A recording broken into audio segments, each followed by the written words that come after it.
ಮಠ ಇದ್ದವ್ರನು ಏನು ಕೊಳ್ಳಾಗ ಆಭರಣ ಹಾಕೊಂಡವ್ರನು ಎಂಥವ್ರು ಮಾಡ್ಕೊಳ್ಳಿ ಅಂತ ಕೇಳಿದ. ಅವಾಗ ಪರಮೇಶ್ವರ ಒಂದು ಮಾತು ಹೇಳಿದ, ತಮ್ಮ ಈಗ ಮನೆಗೆ ಹೋಗಿ ಊಟ ಮಾಡ ಮಲಕೋ. ಮುಂಜಾನೆ ಎದ್ದ ತಕ್ಷಣ ಏನು ಬಾಗಲ ತೆಗಿತಿಲ್ಲ, ಬಾಗಲ ತೆಗೆದು ಬಾಗಲ ಹೊರಗೆ ಕಾಲಿಟ್ಟ ತಕ್ಷಣ ಯಾರು ನಿನಗೆ ಭೇಟಿ ಹಾಕಾರಲ್ಲ ಅವನು ಗುರು ಮಾಡ್ಕೋಗು ಅಂತ ಅವ್ ಹೇಳಿ. ಆಯ್ತು ಅಂತ ಬಂದ, ಮಲ್ಕೊಂಡ. ಅದ ಟಕ್ಟಕ್ಕಿತ್ತು, ಎದ್ದ ಬಾಗಲ ತೆಗೆದು ಹೊರಗೆ ಕಾಲಿಡುತ್ತಿದ್ದ. ಯಾವ ಮೊದಲು ಭೇಟಿ ಹಾಕನ ಅವನ ಗುರು ಮಾಡ್ಕೋ ಅಂತ ಪರಮೇಶ್ವರ್ ಹೇಳ್ಯಾನು. ಅವ ಎದ್ದ, ನೋಡಿದವ ಯಾವ ಎದ್ದ ಅಂತಂದ್ರೆ ಬಾಗದ ಹೊರಗೆ ಕಾಲಿಡು ತಡ ಇಲ್ಲ. ಹೊರಗೆ ಯಾವ ಹೊಂಟಿದ್ದ ಅಂತಂದ್ರೆ ಸಿಂಧಿ ಇಳಿಸ್ತಾರಲ್ಲ, ಇಳಗಾರ ಬೇಕಿತ್ತಾರಲ್ಲ ಅವ ಹೊಂಟಿದ್ದ. ಅವ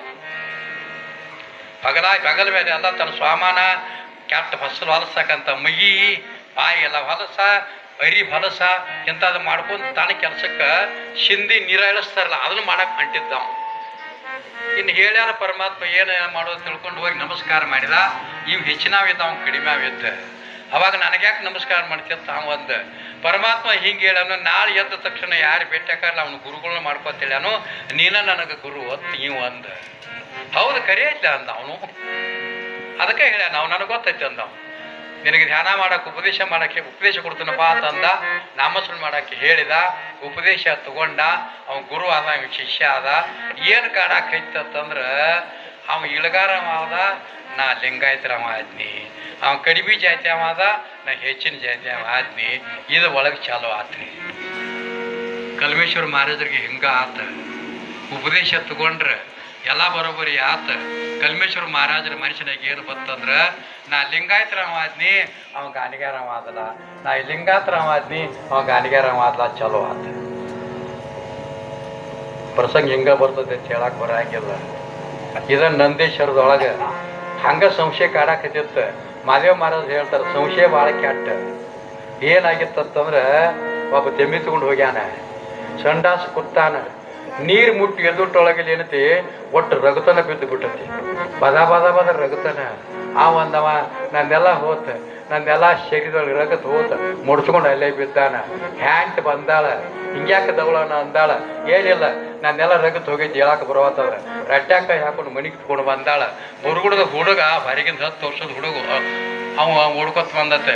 ಯಾವ ಅಂದತ್ತೆ. ಯಾಕಂದತ್ತೆ, ಏನಿಲ್ಲ ಅಲ್ಲಿ ಮಾಡ್ಯಾಗ ಬಣ್ಣದ ಚರಿಗಿ ಇಟ್ಟಿನಿ, ಬೋಕಳಿ ಆಡೋದೈತಿ ನಾಳೆ, ಅದೆಲ್ಲಿ ಹೋಗೈತಿ ಅಂತಂದ.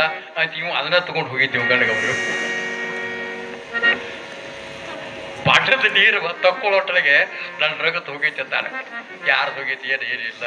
ಸಂಶಯ ಭಾಳ ಕೆಟ್ಟ. ಕಲ್ಮೇಶ್ವರ ಮಹಾರಾಜರು ಅಂದ್ರು, ನಾ ಲಿಂಗಾಯತರಾಮ ಆದ್ನಿ, ಅವ ಗಾನಿಗಾರಾಮ ಆದ. ನಾ ಲಿಂಗಾಯತರಾಮ ಆದ್ನಿ, ಅವ ಗಾನಿಗಾರಾಮ ಆದ. ಪ್ರಸಂಗ ಹೆಂಗೆ ಬರ್ತದೆ ಹೇಳಕ್ಕೆ ಬರೋದಿಲ್ಲ. ಇದ ನಂದೇಶ್ವರದೊಳಗೆ, ಇದ ನೇಶ್ವರದೊಳಗೆ ನಮ್ಮ ಹುಟ್ಟಿದ್ದು ಅದ.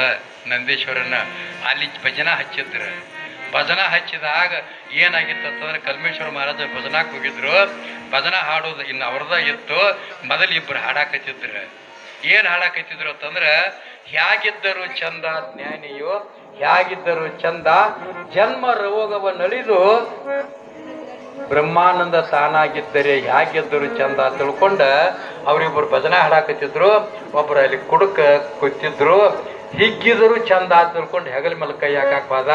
ಕಲ್ಮೇಶ್ವರ ಮಹಾರಾಜ ಅದನ್ನು ನೋಡ್ರು, ಎದ್ರು. ಇಷ್ಟ ನೋಡಿ ಎದ್ದು ಬಿಟ್ರು. ಅವ್ರು ಹಿಮ್ಮೇಳ್ದಾರಂದ್ರೆ ಕಲಾಪಾಡ ನಮ್ಮದ ಹಾಡೋದೈತಿ, ನಾ ಹಾಡಂಗಿಲ್ಲ ಅಂತ. ಇನ್ನು ನಾ ಹಾಡಂಗಿಲ್ಲ ಅಂದ್ರೆ ಯಾಕಂತಂದ್ರೆ ನನ್ನ ಗುರುವಿನ ಮೇಲೆ ಸಂಶಯ ಮಾಡ್ಕೊಂಡನಿ. ಅವ್ನ ಗಾನಿಗಾರ ಅವ ಅದ, ನಾಗಿ ಲಿಂಗಾಯತ್ರ ಅವ್ನ ಸಂಶಯ ಆಗೈತಿ. ಗುರುವಿನ ಕ್ಷಮಾ ಕೇಳೋ ತಕ್ಕ ನಾ ಇನ್ನು ಭಜನಾ ಮಾಡಂಗಿಲ್ಲ ತಿಳ್ಕೊಂಡು ಎದ್ದು. ಮುರುಕ್ ಸೈಕಲ್ ತಗೊಂಡು ಹುಬ್ಬಳ್ಳಿ ಆಗಿದ್ರು ಗಿರಿಮೇಶ್ವರ ಮಹಾರಾಜ್ರ. ಬೀಳ್ಕೋತ ಹೇಳ್ಕೋತ ಹೋದ್ರ ಅಲ್ಲಿಗೆ ಗಿರಿಮೇಶ್ವರ ಹೋಗಿದ್ರತ್ತ. ಅವ್ರಿಗೆ ಕುಂದಗೋಳದವ್ರ ಮನ್ಯಾಗ ಹೇಳಿದ್ರತ್ತ, ಕಲ್ಲಾ ಬರ್ತಾನ, ಸಂಜೆ 5 ಗಂಟೆಗೆ ಅದ್ರ ಕಲ್ಲಾ ಬರ್ತಾನಂತ ಅವ್ನು ಮೊದಲೇ ಹೇಳಿದ್ರತ್ತ. ಹೋಗಿ ಉದ್ದಕ್ಕೆ ಸೈಕಲ್, ಸೈಕಲ್ ಹೋಗದ ಕಲ್ಮೇಶ್ವರ ಮಹಾರಾಜರು ಉದ್ದಕ್ಕೆ ನಮಸ್ಕಾರ ಮಾಡಿ ಬಾ ಅಂತ ಅಳ್ಳಾಕ್ ಹಚ್ಚಿರತ್ತ. ಗಿರ್ಮಲಪ್ಪ ಮಹಾರಾಜರು ಅಂದ್ರತ್ತ, ಯಾಕೋ ಕಲ್ಮೇಶ ಅಂದ್ರತ್ತ, ಯಪ್ಪ ತಪ್ಪು ಮಾಡೀನಿ, ನೀ ಗಾನಿಗಾರ ಅವ ಆದಿ, ನಾ ಲಿಂಗಾಯತರ ಅವ ಆದಿ ತಿಳ್ಕೊಂಡು ಸಂಶಯ ಮಾಡ್ಕೊಂಡಿದ್ನಿ. ಈ ಸಂಶಯ ನಿನ್ನ ನಂದೇಶ್ವರದೊಳಗೆ ನೇಶ್ವರದೊಳಗೆ ಪರಿಹಾರ ಆಗೈತೆ. ಸಂಶಯ ಬಗೆಹರಿದತ್ತೆ, ನನಗೆ ತಪ್ಪಾಗೈತೆ ಅಂತ ನಮಸ್ಕಾರ ಮಾಡಿದಾಗ ಗಿರ್ಮಲೇಶ್ವರ ಮಹಾರಾಜರು ಅಂದ್ರತ್ತ, ಏ ಕಲ್ಮೇಶ, ನಿನಗೆ ಯಾಕೆ ಸಂಗಾಯಪನ ಕರ್ಕೊಂಡು ತಂದು ಉಪದೇಶ ಪಡಿಸೇನೆ ಅಂದ್ರೆ ಹಿರಿಹಳ್ಳಿ ದಂಡಿಲೆ ಹಿರಿಯ ಹಳಬ ನೋಡಿ ಎಲೆ ಎಲೆ ಅವ್ರು ಹಾಡ್ಯಾರ, ಚಿಕ್ಕಯ್ಯಪ್ಪನವ್ರು ಹಾಡ್ಯಾರ. ಹಿರಿವಳಿ ದಂಡಿಲೆ ಹಿರಿ ಹಳಬ ಬರ್ತಾನೋ, ಹಸಿರು ನಿಶಾನಿ ಹಚ್ಚ ಬರ್ತಾನ ತಳ್ಕೊಂಡು ಅಂದ ಹೇಳ್ಯಾರು. ಅದಕ್ಕೆ ನಿನಗೆ ಉಪದೇಶ ಕೊಟ್ಟನು, ಅದಕ್ಕೆ ನಿನಗೆ ಉದ್ಧಾರ ಮಾಡ್ಕೊಂಡು ಗಿಡಬರಸಿ ಮಹಾರಾಜ. ಅದಕ್ಕೆ ಸಂಶಯ ಭಾಳ ಕೆಟ್ಟ. ಅವ ಕಡಿಮೆ ಜಾತ್ಯವ ಅದಾನ, ಹೆಚ್ಚಿನ ಜಾತ್ಯವ ಆದ್ನಿ. ಇನ್ನು ಹೆಂಗೆ ಮಾಡೋದು ತಿಳ್ಕೊಂಡು ಕಾಡಾಕಾಯ್ತು.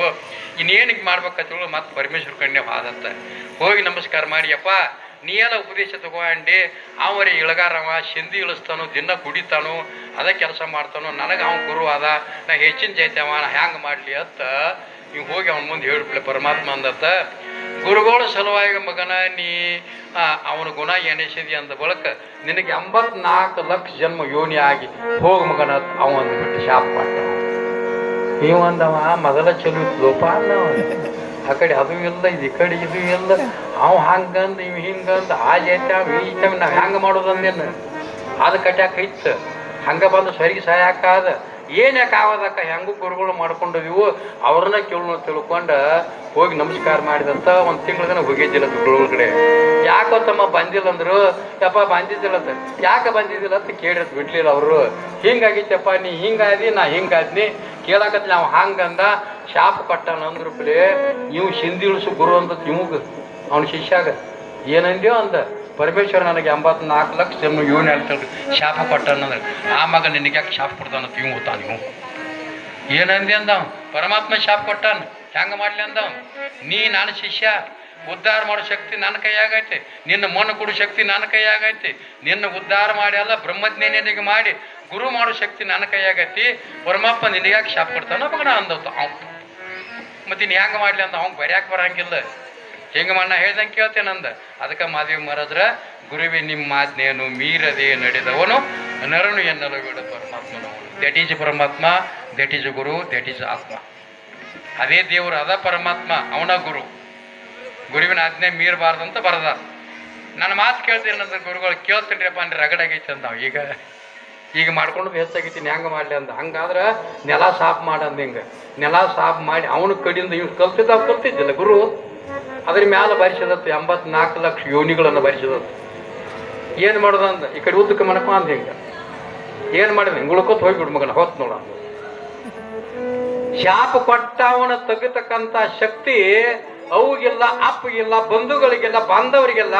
ನಮಗಾಗಿರ್ತಕ್ಕಂಥ ಬೋರೋಗನ್ನು ತೆಗಿತಕ್ಕಂಥ ಶಕ್ತಿ ಯಾರಿಗೆ ತಂದ, ಒಬ್ಬ ಸದ್ಗುರುಗೆ ಐತಿ, ಮತ್ತು ಉಳಿದವ್ರಿಗೆ ಯಾರಿಗೆ ಇಲ್ಲ. ಅದಕ್ಕೆ ಗುರು ದೊಡ್ಡವ. ಅದಕ್ಕೆ ಗುರುವಿನ ವರ್ಣನೆ ಮಾಡಿದ್ರು, ಕಡಿಮೆ ತಿಳ್ಕೊಂಡ ಶಾಸ್ತ್ರ ಹೇಳ್ಕೊತ ಬಂದಾರ. ಅದಕ್ಕೆ ಅಂತ ಗುರುವಿನ ಶಕ್ತಿ ಭಾಳ ಇರ್ತೈತಿ. ಗುರುವಿಗೆ ಸಾಷ್ಟಾಂಗ ನಮಸ್ಕಾರ ಮಾಡಿ ಗುರು ಉಪದೇಶ ಇದ್ಕೊಂಡು ಗುರುವಿನ ಆಶೀರ್ವಾದ ತಗೊಂಡು ನಾವು ಮುಕ್ತ ತಗೊಂಡು ಎಲ್ಲ ಮಾತುಗಳನ್ನ ಮುಕ್ತ ಮಾಡ್ತಾರೆ. ಜೋರಾದ ಚಪ್ಪಾಳೆಯನ್ನ ಅದರ ಜೊತೆಗೆ